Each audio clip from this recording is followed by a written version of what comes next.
Unahin ko muna dito po sa pagpapababa ng, tawag nito, age of criminal responsibility. Yung iba gusto 12 years old, yung iba gusto 10 years old. Kayo ma'am, sa Bicolana Gabriela, ano po ang, ano niyo dito, tindig and, kayo ba ma'am ay sang-ayon sa panukalang ito or kontra kayo? Ano kaya sa tingin niyo ma'am yung magiging epekto nito sa mga kabataan or sa mga kababaihan kung sakali? Ma'am Jen? Opo. Unang-una po, ang Bicolana Gabriela, kumbaga sumasang-ayon po kami doon sa mga pag-aaral at siyempre doon sa mga stand position ng ating mga psychologists at iba pang mga grupo, lalong-lalo na po sa usapin ng pagki-question dito sa panukala na ibaba yung criminal liability ng mga kabataan. Dahil unang-una po naniniwala kami na yung age 15, although minor de edad pa siya, pero sinasabi nga natin yung edad na 15 ay meron ng discernment o kaya alam niya na ang ginagawa niya. O di sabihin, alam na yung tama at mali. Pero kumbaga sa usapin ng criminal liability ay naniniwala kami na hindi pa ganun kumbaga kahinog o kaya kasapat ang edad para siya ay mapanagot dahil sinasabi natin nga at sinasabi din scientifically ng ating mga psychologists, ng mga kumbaga mga professional na kumbaga hindi pa pwedeng mapanagutin dahil nga minor de edad pa. Pero syempre, ang binabanggit nga natin, sa tamang edad ay mananagot pa rin ang mga kabataan na nagkasala. Pero sinasabi natin na dapat ilagay sila doon sa restorative justice o kaya rin mga rehabilitation centers para po kumbaga mabigyan ng mga proseso ng mga psychosocial intervention para po mapag-isipan, mapagnilayan nila yung mga mali na mga nagawa nila, lalong-lalo na po sa kanilang kabataan. Kasi nakikinig nga ako kanina, siguro siyempre doon po sa nangyari 'di ba sa Tacloban. Unfair naman talaga lalong-lalo na po doon sa mga namatayan at siyempre doon sa mga pamilya ng mga batang naging biktima. Kumbaga lahat po nagkaroon ng trauma, lahat nananawagan ng hustisya. Kaya ang binabanggit nga po natin dito yung restorative justice na kung saan ang mga batang suspect o kaya yung mga namaril na mga bata ay bigyan pa rin ng psychosocial intervention para mapanagot sila sa tamang edad sa panahon kung sila po ay nasa tamang edad na para mapanagot o kaya magkaroon na ng criminal liability. Okay po iyon. Very well said, Ma'am Jen. Pero dito, ma'am, halimbawa, ito nga pong bata, may konekta ko lang doon sa nangyari po sa Tacloban. Sa pananaw niyo po, bilang chairperson, ma'am, nitong ating grupo na Bicolana Gabriela, kakulangan ba, ma'am, sa disiplina ang dahilan nung krimen doon sa Tacloban na nangyari? Sa palagay niyo lang, ma'am, ano po? O kakulangan sa serbisyo ng gobyerno? O ano sa tingin niyo ma'am yung possible na kadahilanan nito, Ma'am Jen? Opo, unang-una po may factor ang pagdidisiplina ng mga magulang. 'Di ba sinasabi nga natin ang pagdidisiplina ay nagsisimula sa bahay. Ibig sabihin follow up lang yung ginagawa ng mga guro. Nagsisimula pa rin sa bahay ang disiplina. Unang-una po, halimbawa yung 14 years old na bata, ang mga magulang niya ay militar at ang tiyahin niya ay pulis. Doon po sa pag-iimbestiga, sinabi ng mga investigador at syempre nalaman natin na nakapagpaputok nga siya ng ilang beses. Ibig sabihin, marunong magkasa ng magasin yung bata. So ibig sabihin, ano ang pananagutan ng mga magulang ng tiyain niyang pulis? Bakit marunong kumasa ng magasin o kaya gumamit ng baril ang bata? At syempre, ibig sabihin, merong pananagutan ang mga magulang. Paano nagkaroon ng access ang mga bata sa baril, lalong-lalo na sa panahon ngayon na isa rin sa factor na tinitingnan natin ay yung sinasabi nga natin na parang nag-normalize yung usapin ng violence. Ano po, kasi di ba sa war on drugs pa lang nakikita ng mga bata maraming mga pinapatay, parang nanonormalize na lang yung usapin ng pagpatay, lalong-lalo na po dito sa Pilipinas dahil mismo sa mga nangyayari dito sa atin. Kaya sa tingin namin meron talagang epekto, kaya yung usapin yung sinasabi natin ng pagdidisiplina, guidance ng mga magulang sa bahay at syempre sa paaralan, malaking factor po talaga yun para sa pagsubog ng mga kaisipan ng ating mga kabataan. Opo. Ano ma'am yung parang gusto nyong ipanawagan sa gobyerno? Halimbawa, makakatulong ba ma'am yung halimbawa maraming bahay Pag-asa o dapat mas maraming libreng edukasyon sa mga kabataan, Ma'am Jen? Opo.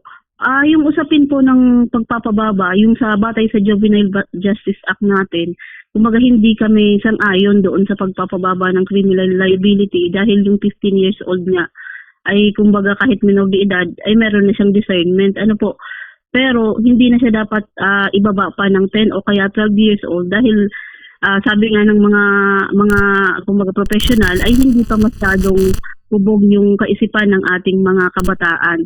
Siyempre, panawagan pa rin natin sa ating gobyerno kasi yung usapin ng quality education, yung functional illiteracy sa ating mga kabataan, meron pa din na factor sa usapin ng pag-iisip ng ating mga kabataan.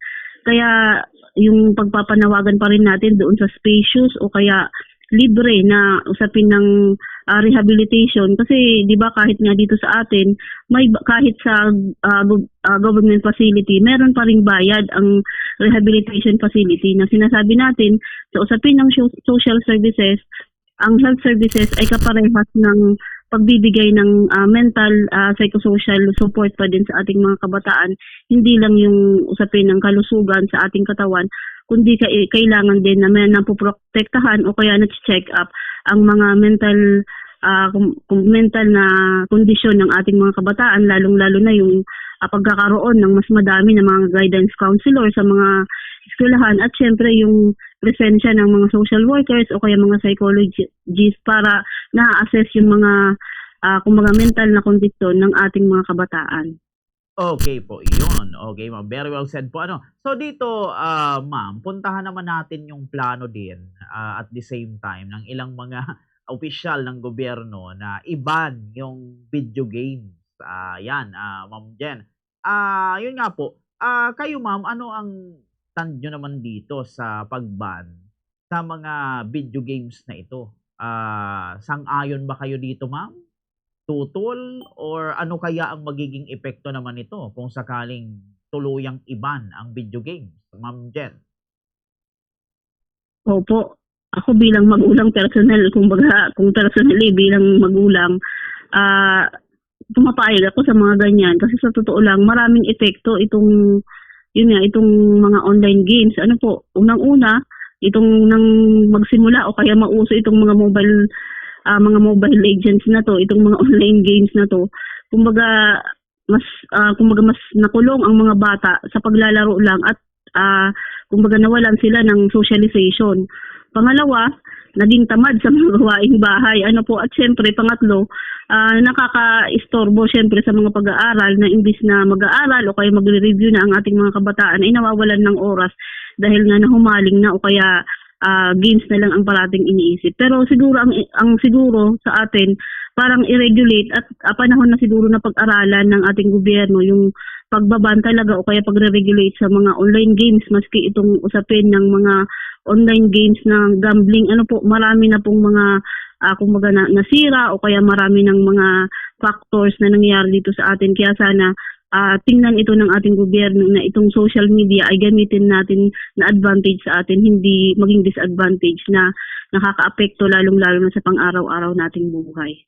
Yes po, okay, ma'am. Pero eto, sa tingin nyo, ma'am, sabi kasi ng iba, wag na lang i-ban. Dapat magkaroon na lang ng digital literacy or tamang parental guidance. Ano ang masasabi nyo doon, Ma'am Jen? Totoo naman, pero kumbaga hindi nga lahat nabibigyan ng digital literacy, di ba? Kung digital literacy siguro, kung ibibigay yan sa eskwelahan, mas kung makakaangkop pa yung mga kabataan na nag-aaral na nakakaintindi, di ba? Pero kung halimbawang kasing yun lang ang gagawin ng ating gobyerno, lalong-lalo na paano naman yung mga hindi nag-aaral, yung mga out of school youth na kumbaga hindi makakakuha ng mga digital literacy na to. At syempre, yun nga, minsan nalululong o kaya ginagawa ng libangan o kaya araw-araw na lang hawak ay cellphone o kaya nakatutok sa online games. Kaya siguro pag-aralan talaga ng ating gobyerno kung ano yung mga platforms ng social media ang pwedeng pumasok o kaya maging accessible lang dito sa Pilipinas, na pwede naman siguro yon para kumbaga ma-regulate at mabawasan talaga yung mga kumbaga hindi nakaka-contribute na maganda sa ating mga kabataan, at para kumbaga itong maiwasan nga o kaya mabawasan itong culture of violence na nakukuha ng mga kabataan, lalong-lalo na po dito sa mga online games. Okay po, iyon. Pero para sa inyo ma'am, bilang magulang, bilang chairperson ng Bicolana Gabriela, ano kaya ma'am sa tingin ninyo yung tunay na nagtutulak sa bata para gumawa ng karahasan? Is it, dahil sa games, dahil sa kahirapan, mga broken family, droga, o lack of mental health support? Alin ba dito ang dapat na pagtuunan ng pansin at dapat unahing ayusin, Ma'am Jen? Actually, lahat silang factor, kumbaga nakaka-contribute sila. Pero siguro, ang una nating tingnan, kumbaga yung pinakamatimbang sa lahat ng mga nabanggit ay yung usapin talaga ng support, lalong-lalo na yung psychosocial support. Kasi minsan, halimbawa, ang mga magulang, lalong-lalo na kung nagtatrabaho, di ba, parang hinahayaan na lang yung mga kabataan na mag-games, hayaan na naka-cellphone kasi siyempre hindi sila iistorbohin. Pero, kumbaga, sa kabila nun, nakikita natin na meron talagang epekto sa mga bata kasi parang, siyempre, kulang na sila ng pansin, hindi na nakakausap, di ba? So, sa tingin namin, mas yung mental condition ng mga bata, yung psychosocial support, ang dapat bigyan. At siyempre, yung pagkausap pa rin, di ba? Yung pagkausap at guidance, pagtanong ano ang nangyari sa school, paano yung mga ganun po na mga pagkausap sa mga kabataan para kumbaga mabigyan pa rin sila ng guidance. Kasi sa totoo lang, yung kumbaga nangyari sa Tacloban, hindi siya isolated na case sa usapin ng mga nangyayari sa mga kabataan, kundi halos mga kabataan ay ganun yung problema. Ibig sabihin, siguro kailangang mangyari yun para kumbaga mapag-usapan, mabigyan ng atensyon ng ating gobyerno at ma-address na yung kakulangan sa mga psychosocial support at syempre yung CICL na tinatawag natin itong mga kabataan na conflict with the law na mabigyan talaga ng budget o kaya atensyon yung mga bahay pag-asa, yung mga boys town na tinatawag para ma-rehabilitate. Kasi sa totoo lang, yung mga nangyayaring krimen kapag tumanda, kapag hindi po sila na-rehabilitate, magiging kumaga mangyayari pa rin yun sa mga susunod pag hindi sila na-rehabilitate o kaya naiayos ang kanilang mga kalagayan sa ngayon. Kaya kahit nga yung usapin, di ba, nung pagdami ng mga krimen, sa usapin pa din yun ng mental support o kaya mental condition ng ating mga kababayan, lalong-lalo na sa panahon ngayon na, di ba, napakatindi ng krisis, walang trabaho, mahalang bilihin, yung mga ganon na kahit tayo na mga ordinaryong mamamayan ay kailangan talaga na makapag-stress debriefing, kailangan talaga ng kausap, kailangan ng suporta ng gobyerno sa panahon ngayon, lalong-lalo na po na ganito ang nangyayari sa ating bansa. Okay, ma'am. Very well said po. So ito, puntahan naman natin, ma'am, itong isa pa nating topic ngayon. Dito tayo sa nalalapit na impeachment trial ni VP Sara. Una kong tanong dito, ma'am, ano ang inaasahan po ng inyong grupo, itong Bicolana Gabriela, sa darating na July 6, na ito yung impeachment trial ni VP Sara? Ano kaya yung justice para sa kababaihan at maralitang Bicolano ang gusto nyo, ma'am, na lumabas sa July 6 dito sa impeachment trial against VP Sara, Ma'am Jen? Opo, kaabang-abang ang July 6. Ano po, di siyempre, katulad ng ating mga kababayan, ng buong ng mga Bicolano po at ng Pilipino, ay nag-aabang po talaga tayo at kailangan nating mag-abang. Kumbaga, ang ating role sa gagawing impeachment. Ang kailangan po natin ay magbantay. At nakikita nga natin ngayon, di ba, maraming mga ginagawa, lalong-lalo na ang mga Duterte group. Halimbawa ngayon pa lang, meron silang mga rally na ginagawa sa EDSA. Itong mga supporters ni Senator Marcoleta na kabilang sa INC na sa EDSA ngayon para daw ipakita ang suporta kay Marcoleta. So sa ngayon pa lang makikita na po natin yung ginagawa ng mga supporters ng mga Duterte. Kaya sana mag-abang lalong-lalo ng ating mga kababayan na sa Lunes na narinig ko yung interview kay Kong Franz Castro na binabanggit niya na napakahaba yung binabanggit ng Senado na 6 months, di ba?